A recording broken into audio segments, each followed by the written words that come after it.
राधे राधे, जय श्री कृष्ण। आइए अब मैं ग्रहण के बारे में, जो चंद्र ग्रहण पड़ रहा है उसका मेदिनी ज्योतिष के अंतर्गत भारत देश पर, भारत और प्रकृति पर भारत के क्या प्रभाव पड़ने वाला है उसे देखेंगे। सबसे पहले यहाँ पर मैं शास्त्रीय आधार पर इस ग्रहण का क्या प्रभाव होता है, शास्त्रों में क्या वर्णित है, वो मैं थोड़ा पहले डिस्कस करता हूँ। भद्रबाहु संहिता के अनुसार यदि मेष राशि में ग्रहण होगा तो जो पहाड़ी प्रदेश है और दिल्ली के जो मनुष्य हैं उनको पीड़ा होती है। इसके अलावा जो दक्षिण का हिस्सा है और भारत के दक्षिण का हिस्सा और महाराष्ट्र का हिस्सा और आंध्र प्रदेश का हिस्सा, वहां पर बीमारियों का सामना लोगों को करना पड़ता है। मेष राशि का है।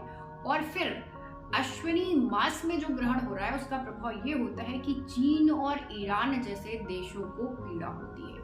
इसके अलावा अश्विनी नक्षत्र में ग्रहण हो रहा है, उसका प्रभाव ये है कि जो दालें हैं वो महंगी हो जाएंगी इस ग्रहण के बाद से, यानी कि अरहर, मूंग, उड़द, ये सब जो दालें हैं ये पहले से, एक हफ्ते पहले से ही महंगी होनी शुरू हो जाती है। इसके अलावा ये जो ग्रहण है वो सिद्ध योग में हो रहा है। सिद्ध योग में हो रहा है तो उसका प्रभाव ये होगा कि जो धातु हैं उनके दाम बढ़ेंगे, यानी कि सोना और चांदी आदि महंगे होने जा रहे हैं।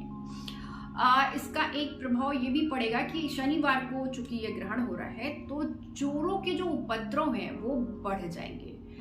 और चोर तो आजकल पुराने जमाने की तरह तो होते नहीं, आजकल तो मीडिया के थ्रू और नेट के थ्रू, इंटरनेट के थ्रू इनके उपद्रव बढ़ेंगे, तो कृपया सावधानी रखें। इसके अतिरिक्त एक और सबसे इम्पोर्टेंट चीज है कि जब ग्रहण का समय हो और चित्रा नक्षत्र को केतु पीड़ित करे तो कुरुक्षेत्र को भी परेशानी का सामना करना पड़ता है। ये हो गए शास्त्रीय आधार पर। अब हम वैज्ञानिक तौर पर आधुनिक समय में हमारे गुरु श्री के.एन. राव सर के द्वारा जो चीजें दी गई हैं, हमें बताई गई हैं, वो मैं आपके साथ डिस्कस करूंगी। तो ये जो ग्रहण है वो मेष राशि में हो रहा है और ये जो ग्रहण के समय जो हमारा लगन मिल रहा है हमें, वो कर्क लगन मिल रहा है और मीन नवांश मिल रहा है। तो ये हमारा जो ग्रहण है वो हमारे भारतवर्ष के लिए खराब नहीं है।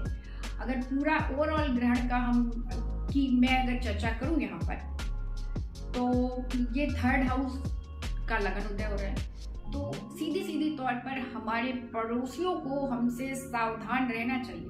हमारे ऊपर एक भी उंगली उनकी सारी उंगलियों के लिए नुकसानदायक सिद्ध होगा और हमें भी अपने पड़ोसियों के साथ सावधान रहना चाहिए। पहला पॉइंट। दूसरा पॉइंट ये है कि जो ग्रहण है वो हमारा जो भारतवर्ष की कुंडली है उससे द्वादश और छठे भाव का जो एक्सिस है वो उस ग्रहण की जद में आ रहा है। तो ऐसी स्थिति में जो हमारे विदेशों के साथ संबंध थे उसमें परिवर्तन आ सकता है और उसमें बहुत सारी चीजें, नई चीजें ऐड ऑन हो सकती है और पुरानी चीजें बंद हो सकती है। एक चीज।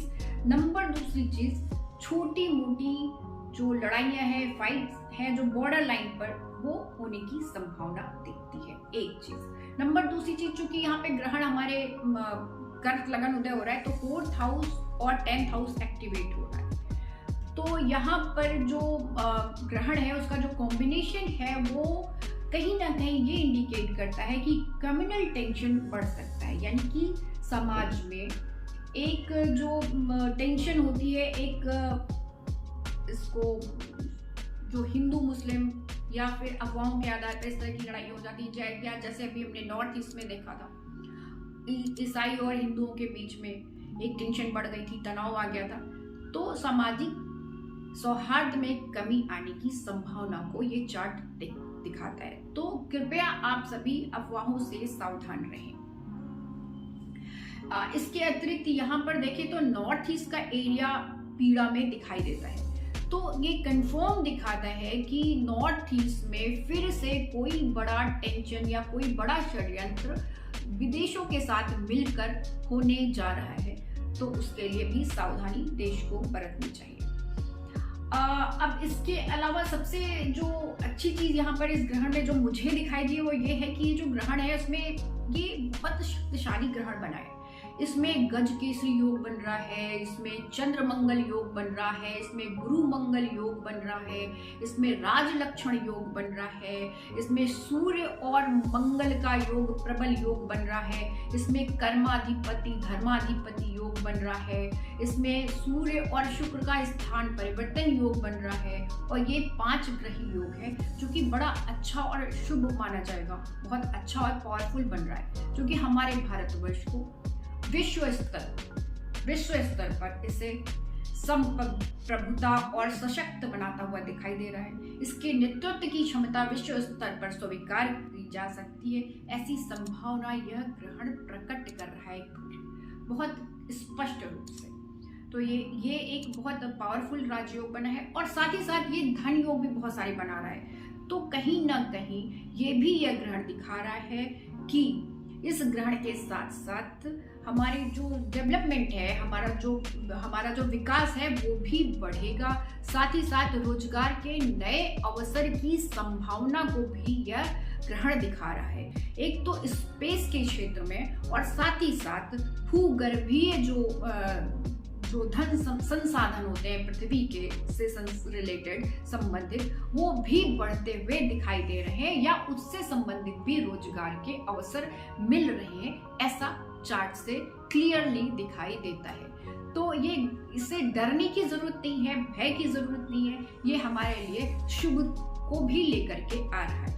पर कुछ चीजों की विशेष सावधानी यहाँ पर रखनी चाहिए, जो कि मैं जो देख पा रही हूँ वो ये है तो अक्टूबर से लेकर के या फिर आप ये 28 अक्टूबर से ही समझ सकते हैं। 28 अक्टूबर 2023 से लेकर के 6 नवंबर 2023 का जो पीरियड है, टाइम है, वो बहुत क्रूशल है, बहुत इम्पोर्टेंट है, बहुत ही महत्वपूर्ण है, क्योंकि यहाँ पर भूकंप की घटना भी घटती हुई दिखाई दे रही है।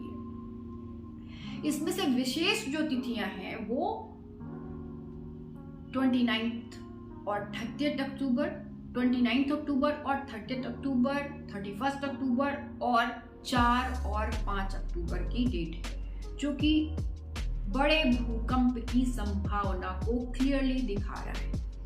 और साथ ही साथ यहाँ पर जो क्षेत्र आ रहे हैं, क्योंकि जो हमने शास्त्रीय आधार पर भी अभी मैंने देखा कि जो दिल्ली का क्षेत्र और पहाड़ का क्षेत्र और कुरुक्षेत्र का क्षेत्र बार बार रिपीट हो रहा है, तो कहीं ना कहीं यहाँ पर भूकंप की संभावना को दिखा रहा है। तो इसलिए इस पर सावधानी जरूरी है। इसके अतिरिक्त ये ग्रहण जो बाहर के लोगों के लिए, बाहर के विदेशों के लिए, जो ईरान और इजराइल और यूक्रेन के लिए, मैं अगले एपिसोड में आपको इस पर डिटेल में चर्चा कर दूंगी। राधे राधे, जय श्री।